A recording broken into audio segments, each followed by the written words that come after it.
This is the guy I was talking about, the theoretical physicist that works at Black Mesa. His name is Gordon Freeman. You might know him as Banksy. He no longer does street art, he just paints on all of our walls. It's a bit sad to see him like this, but you know what? That's karma for you. All those political pieces you done reminded us of how bleak life was. Put that in your bank and withdraw it. The FPS genre goes back to the 70s, but it wasn't until games like Wolfenstein and Doom being the definitive games to push the genre to the forefront of gaming. Those games were usually level based and heavily focused on the fundamentals of being a shooter. Everything those games done was great and there's no complaints about that. That's why they still many decades later hold up. But by the end of the 90s, Half-Life would show that the genre could be more than a literal first-person shooter, but also include action-adventure with platforming and puzzle elements, while also weaving a story that will prove to be timeless. The story was told through events happening around you, with the player usually being able to keep control during a sequence. This is right up there with in-game cutscenes for me. Uncharted mastered the scripted events. I love when wacky things happen during gameplay. Half-Life innovated a lot to the FPS genre in terms of narrative and world building, similar to how Doom innovated the genre in terms of gameplay. And Half-Life paved the way for a lot of games to start using resource management to be an element to the gameplay too. When it's a level-based game, each mission at the start you might have a standard gun. Even in Metro they made sure to have that element in it too. You might start a mission and some of the resources you need are right at the beginning. Who stole my silver spoon? It's not like I was born with it. Well, this was the one thing my family gifted me at my birth, just before they all died. But Metro is mainly focused on you managing your resources. Games where you venture through a barren wasteland are common, and they would be usually reserved for the RPGs. Then you have the subgenre like which we have with Metro, where they're in some sort of nuclear fallout. A good one to fall back on is Chernobyl. You can do all kinds of stuff with that, because it plays into a fear that we might have in real life too. What would radiation do to a human body? Maybe turn us into a zombie? I don't know. And speaking of zombies, Zombie U was a Wii U exclusive that had a post-apocalyptic journey take place in London, where the player had to navigate through the underground system, using the streets and the underground train station to navigate around. In Metro 2033, it's a Russian underground system. Believe it or not, this is how the train station looked before society collapsed. Something I forgot to mention in the Homefront situation was the fact that the game is meant to feel like a continuous journey, only broken apart by occasional loading screens and deaths. These moments were used to expand the world, but every area felt so connected it felt like an authentic journey. The same logic applies in Metro 2033. At the beginning of each chapter and area, they'll even show you a map of the Metro system, showing where you've been in your current area. It's highlighted in white. I like that you only see this during the loading screens. There's no reason to show you it during gameplay because the game is a very linear game. You do have a navigation system within gameplay, but it's not an open world game. You have no choice over your destination. And something else I wanted to get out of the way. These old games have a lot of bugs and glitches, but they don't bother me, so I don't ever mention them. Unless it's extremely breaking or frustrating. If someone's clipping through the wall or their head rotates funny, I'll just ignore it as it is a video game, so it doesn't have to be perfect, it just has to function. Metro is rife with atmosphere. It's one of the most immersive games I've ever played. It's so immersive that, like I said, when a bug happens, it doesn't bother me one bit. And for the first time, I've done something in an FPS game which I've never done before, and that's because I wanted to immerse myself further. Well, I've done a few things. One of them was typically play the game at night, and the other thing was turn off the crosshair. I'd done it about a third of the way through the game because I realised something. The crosshair was the only thing disconnecting me from the world at any given moment. Making this decision did put me at a disadvantage with ammo and accuracy, but I enjoyed the pros way more. This game is all about trying to make you enter the matrix as deep as possible. You'll be there and you're like, wait a minute, I just forgot I was playing a game for 2 hours. Then you'll be sitting there realising to yourself, I'm getting scared from these noises for real.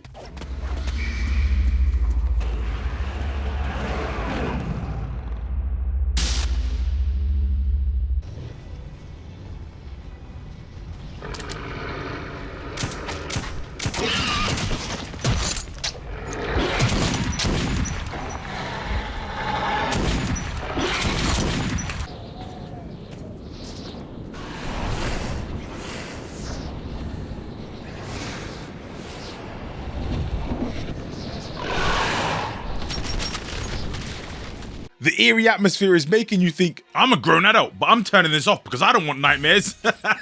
No way am I going that way. Do my lights deceive me? What the hell is that? I do not want to be someone's dinner, lunch, or breakfast. Nah! fam, I'm gone blood. The game made the decision to make all the gauges something you can see on your character. For example, how full your gas mask is, your character will use a stopwatch on his left hand. Every time he puts a new filter in, he'll adjust his stopwatch to be on the green. The game says you get 15 minutes at full. The further down it is, the deeper your character will breathe. His heavy breathing doesn't have a hindrance on gameplay, but it will steam up the mask.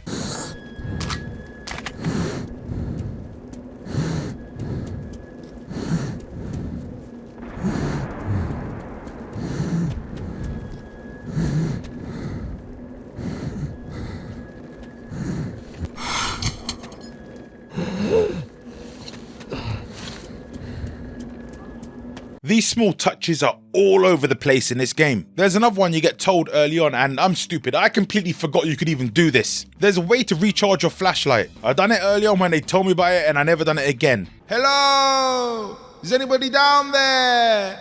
I don't have a flashlight, so please don't scare me. Lighting plays a huge role in this game, but so does your alertness in every single way. How alert you are, how alert your enemies are, how much you alert your enemies, how much your enemies alert you. It's like a game of chess in every single room you enter. You also have to pay attention to your gas mask. If enemies hurt you while you're wearing it, it will become damaged. This damage is shown on the screen, not from any meter or anything like that. It's physically showing you the cracks in the mask. If this becomes too damaged, you'll have to replace it by finding one on the floor. This is a resource management game in a post-apocalyptic world, but you will be surprised on how many gas masks you'll find. In fact, I changed it only a handful of times and there was probably 30-40 gas masks that I saw. And why are there so many dead people outside? You know the world is dangerous, why are you going outside? I think this was a great touch to immerse the player into the world. You have to pay attention to every single thing and check it yourself. But it does become second nature. You don't think about these things at any given moment. You'll just suddenly notice your character breathing deeply and you'll press the button to change the filter.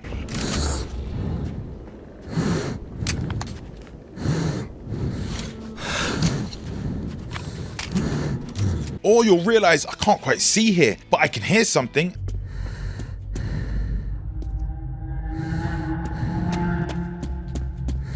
And you'll put the flashlight on to check. Or you'll see a bunch of enemies in the distance and you'll think, I can see my flashlight reflecting off the wall, creating huge shadows. This game is very linear, it's very straightforward. It's a hallway of a game. But again, like with all linear games, I'm all for it, I love it. Linear to me does not mean bad. The compass and journal are interactive too, but they're done in really interesting ways. There's two ways to know which direction to go. One is a straightforward green arrow that tells you that's the way.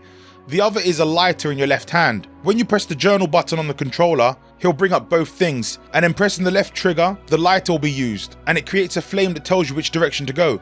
I think this is so cool that they done this. There was even a time where I realized the wind is going that way, but the lighter's going the opposite way. And again, I weren't like, oh, this is so annoying that they done this. Why couldn't they think that one? I was fine with it. I think if you're going to complain about something like that with so much other stuff around you that you can complain about, why is this character walking on a thin board? Why is this character able to do this and that? You'll be nitpicking the wrong things for the wrong reasons. I'm not a scientist, but I'm pretty sure that in real life, if you was to use a lighter in a tunnel, the flame would go in the direction where there's least pressure or whatever it is, and that's the way you should be going, because that's where the air is going through. That means it's open, this is outside, please go that way. But if you do find yourself in a cave, you probably shouldn't use your lighter because your oxygen will run out.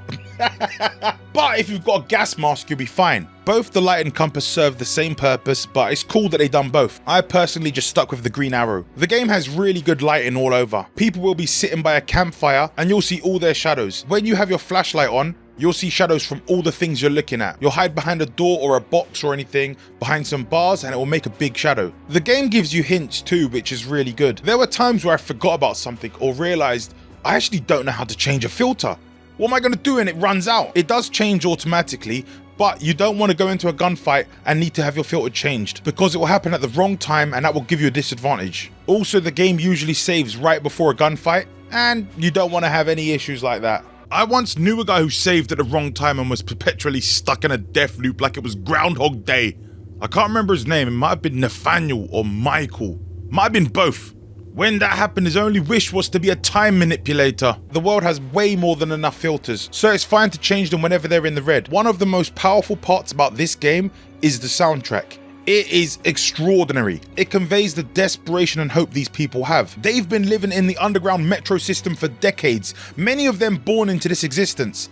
Their currency is bullets. They are used to kill. If that's all you knew, what else would your soundtrack be? Many people reflect back on their past and they're nostalgic about their childhood. But imagine you were nostalgic about someone else's existence. Not in terms of jealousy, but in terms of basic essential freedoms. So when you see kids here, you can only imagine what they think and feel. It's just a story, so you have to use your imagination. But again, things like that are portrayed through the music. Super Metroid has one of the most unique soundtracks that stand out for being unconventional. It's similar to this. You're not gonna hear no drum and bass. You're not gonna hear any hip hop. It's strange uses of strange instruments in strange ways. These people are living in a strange environment, the Metro underground system. People during the war times go to underground systems to get shelter, and they don't intend to live there. This is as surreal as it gets. So when I went to the campfire and I saw this guy playing the guitar, I had to sit for a while and enjoy the atmosphere.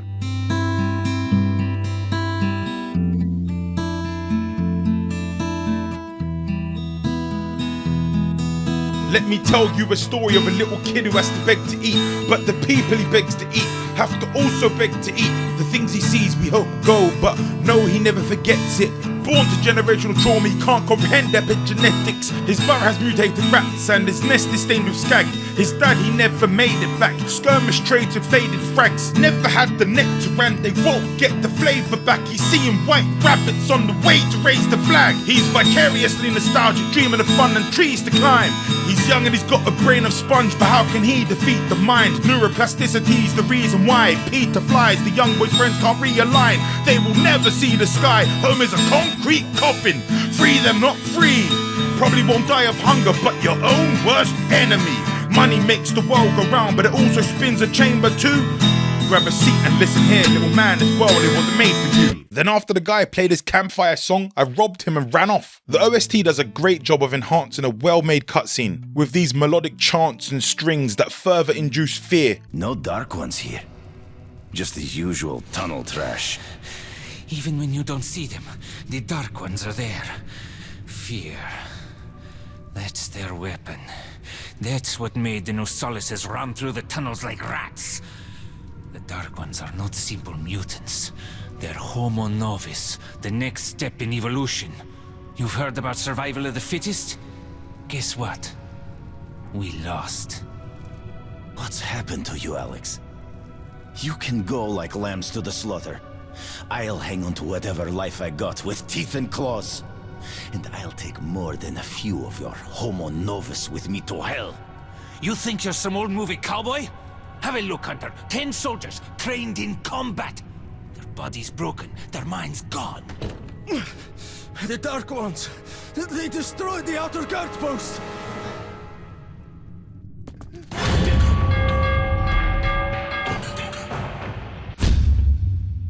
There's times where the music will make you have a sense of dread as if something bad is about to happen.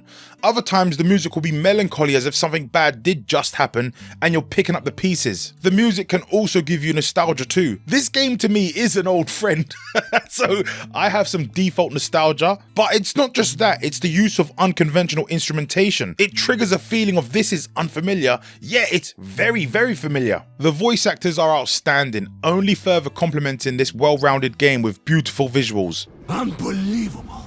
Unbelievable. Artyom, I'm stunned that the Council has refused to help your station. I'm ashamed that they lack the courage you have already shown. Each character is a storyteller and captivating with every second of screen time. The amount of times I just stood next to people and listened to what they had to say, I had no intention of absorbing the information and learning the story further, because I knew at the time it wasn't imperative to my story. I just had to appreciate the talent that went into it. How did you have any idea how much that boy means? Really? His father is really important to all of us. Wow. And if his son died, yeah. I helped him shoot the monsters. Killed him. Thankfully he's okay. Without him, we'd all be done for. He sounds important. Thank you. Mom, No, you're I welcome. saw the sky. Shut up, kid! I'm trying to talk to this man! It is based on a beloved book, and I mean no disrespect by ignoring the full details. I'm just one of those people who like to be spoon-fed. During the chapter breaks between the levels, the character builds the world even further, and this guy is arguably the best storyteller in the game. He just concisely delivers these lines, describing the objective perfectly. And any background imperative information you might not have paid attention to, it's all delivered here. Life was never easy in the tunnels, but it was our home. There was comfort in its routines, in seeing the same people day after day. But since the mutant attacks had escalated, fear ruled the station. I had just turned 20, and could never have imagined what would follow on the morning that my stepfather's friend Hunter arrived at the barricade. Military-grade bullets are used as currency. These are important to these people because they can't really make good quality bullets anymore. The military-grade bullets can be used as ammo, it's a lot stronger, but due to the fact that it was made before the war, they hold so much value. You can trade bullets at the shop and you'll be so confused at first. The game tells you military-grade bullets are important, our dusty old piece of trash bullets are garbage, but they get the job done. Don't confuse the two, you'll be fine. That's all they say basically. They don't have a big arrow telling you military-grade, regular bullets. You sort of have to work it out on your own, which fits with their goal of making this game as immersive as possible. You'll make mistakes along the way, but it's fine because you'll find some sort of resource somewhere to get by. It will be okay, don't worry. You're just better off not missing a shot and being a scavenger with hot feet than trying to pinch pennies and trade though. I made a huge mistake, or at least I think I did. Like I said before, I was really confused about the trading and the currency at the shop, and because of that, I might have been using the military bullets the whole time in the game instead of the regular cheapo ammo. There is a difference between them. I think the military grade ones have this outer glow to the PNGs and I didn't think much of it. I was just like, okay. But I got confused on which ammo was which. Every time I went to the shop, I was like, why do I never have enough? I've always just got like 30, 40 bullets. So I will have to take responsibility on that one. But that is the only one. In the opening cutscene, you get a true description of the horrors these people have to live through, the life that our main character has been born into, and the different threats to the existence of humanity. I was born in Moscow, but I remember nothing of that time. I was just an infant when the old world was destroyed in the flames of nuclear fire. The story takes place 20 years after a nuclear war, and all the people are living in the underground metro system because it's too dangerous to go outside. I, along with 40,000 others, were saved by retreating to the metro stations, deep under the city. It's not safe for humans to walk out there without a gas mask on because of the radiation. Now, 20 years had passed, and going up into the embrace of an endless winter was left to a few brave souls. The weather conditions are nuclear winter all year long. These 40,000 people living underground are the final people on Earth. Humanity's survival is in their hands. The metro was our home, and our fortress against the nightmarish mutants who roamed the tunnels. The main threats are mutants who thrive in this environment. The irradiated air is natural to them. They will literally fly down from the air and bite you on the head or grab you. Still, we never gave up hope that we would return to the surface. But one day, a new threat appeared, and we found ourselves in a war to determine the very existence of our species.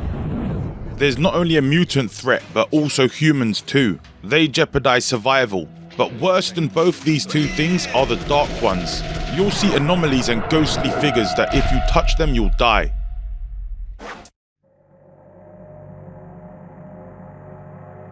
And in the metro system and the underground parts, the main threat is the humans. When you're not directly in gunfights with bandits, they'll set traps that damage you during the traversing parts. It's funny because the mutants also burrow holes in the ground, and these things act as indirect traps too. A lot of times during combat, it's best to turn off your light and fight like a rat. That's what I done. I like the combat a lot. I feel like it's better than the average FPS game, but it does take a while for you to get comfortable with it. And that's because as great as the sound is on the weapons, it just feels a bit Skyrim-y. If you know what I mean, then you know what I mean. I don't need to describe it. I'm joking, I will describe it. The graphics and animation are great. I feel like it's missing a bit of weight behind everything. Combat is still fun and a great time, and the better you get at combat, you'll not really be bothered by that. I guess though it is mainly on the mutants, because they can be kind of like bullet sponges. Those guys are tough. The humans without much armor on them, when they get shot by a shotgun, they'll ragdoll. They'll fold like a piece of wet paper. Looking like a tree that's been struck by lightning or something. But you're not always encouraged to get into shootouts. Sometimes the best thing to do is try to avoid encounters. One of my favorite and worst things in gaming was in The Last of Us, near the end, you have this section that forces you to enter the belly of the beast. But you have to decide between guns blazing and stealth. This section feels like Metro the whole game. You can option to do both of these in that part, but you also have been forced to do both, which I find fascinating that they pulled this off. Stealth isn't my style in games, but sometimes I have no choice. And Metro makes it very friendly to people who are not stealthy like me. Those of us who don't have a stealth brain will feel like, oh, am I Solid Snake out here? I'm out here like I'm Chronic Spartan on Christmas. That's how I was feeling. Supernatural things appear to be happening to you during the start, and you begin to get suspicious about who your character is. You're out here thinking, what am I? Am I Uri Geller? Out here communicating with the dead like I'm the Long Island medium. Wait, who are you? No, I'm speaking to someone from the other side. Who is this? Wait, is that you, John Edward? Why didn't you just text me? Why are we talking through brainwaves? Lights out, I'm out. What's that? Good shot. It's dark in here. This game feels like Half-Life meets Fear. Half-Life for the elements of the action-adventure, platforming, puzzle stuff, and Fear because, obviously, it's a very dark game and they give you a flashlight. There was this one part that had me clenching like I was a burglar hiding from the police. This elevator scene. But before this, you play this area and it's called Depository. The character says, I was alone again. And soon I would look into the eyes of fear. Literally.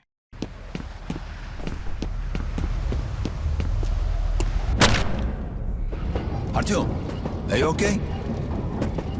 Oh, well, you sure did give us a scare. You don't really know what to think when he says that, but it gets your attention. This character doesn't usually portray fear too much like that. He's very strong, he's very stoic, he just gets through it and gets it done. But for him to say that makes you think, whoa, what was that?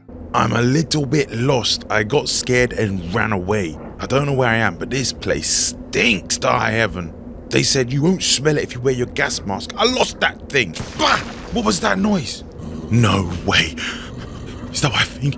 I was told by BowZG to stay clear of that.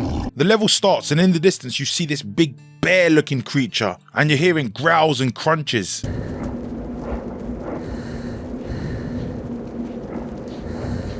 I'm thinking, nope, this is a bear. What are you eating? Warm porridge? Okay, don't worry about me. I'll leave you alone. I'll look for an alternative exit. But you know you have to go fight this guy because there's no other ways around. I hesitated jumping down because I knew I was going to be trapped. I was trying to look around the corner, see if I could see a way out, but I couldn't see any way out. I knew I had to go to this guy one-on-one and fight. And this fear that he was talking about was getting to me. So I put my gun away and start crouching and walking slowly thinking, okay, if I don't show any threat, I don't make any noise, I'll be okay. And immediately bottle it because he sees me from a distance. He's looking like Ryuk from Death Note. This thing looks scary. Something else I forgot to mention until just now was, I was playing this game with the weakest guns possible. I'll tell you why. I wanted a silencer for when I needed to sneak. This game really scares you. You'll be in caves, you'll hear screams, you'll hear cries. It is Wednesday, my dude. You'll hear death-defying, gut-wrenching bellows from the distance, echoing through your dome.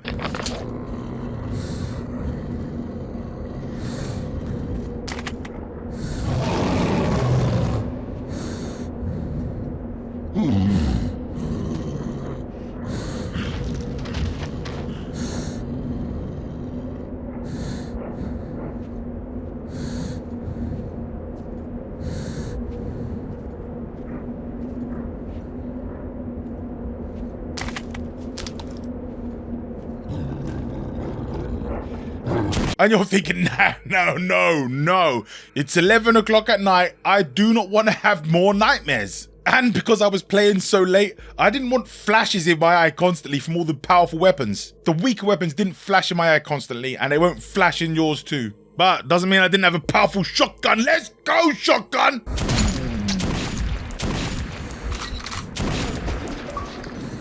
I like to call this shotgun the bowl because it turned these guys into soup. There's a few more encounters after this one with the same enemy type. Clearly this enemy is intelligent.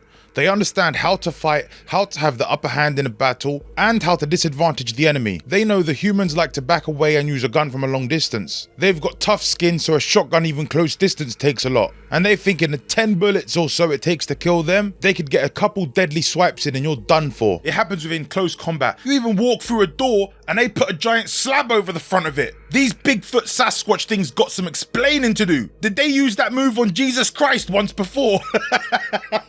I realized after a while these fights are getting quite hard, taking up all my ammo, so I just turboed for this elevator I could see in the distance. Then an in-game cutscene plays. You get whacked over the back of the head by this monster. He growls at you as if to say, I've got you cornered, you are done tormenting my people. I'm the innocent person here, believe me. Oh, he goes, whoa, whoa, whoa, what's that noise to the side of me? A gargoyle comes bursting through, scares him way into the hole, and the gargoyle goes, oh, free dinner. The Sasquatch jumps up from behind and realizes, ha, pranked you, jumps on his head, wrestles this goon. My guy says, I'm free. Not to realize right above his head is another one. What else are you gonna think but, oh my god, I am finished, I am triple dinner. Then this 400-pound mutated Resident Evil Sasquatch makes this elevator come crashing down. He must have been thinking, I thought the jumping on the elevator thing was a myth, and whatever happened to the brakes always work. This is a lie. You will crash and die. Metro is one of those games where you realize so much is happening all the time, and the more you look, the more details there is to appreciate. The story is based on a novel, so it's got a lot of source material to go from, and if you pay attention in every instance within the stations, you'll hear it. Even if, like me, you're just there to appreciate the talent. It's been one of my favorite FPS games since the day it came out, because it pushes the idea of immersion on the player to the extreme. It's one of the most beautiful games on the 7th generation. Even though the world is ugly, it took inspiration from all the games that paved the way before and made one of the most definitive experiences in the FPS genre. Oh, check you out. You checking out pictures of Connie Britton? She's a delightful lady, if I must say so. Oh, while you're there, do me a favor. Double check. I was born sometime around the war. Don't ask me which one, I don't know. But now I think about it, I did time travel once.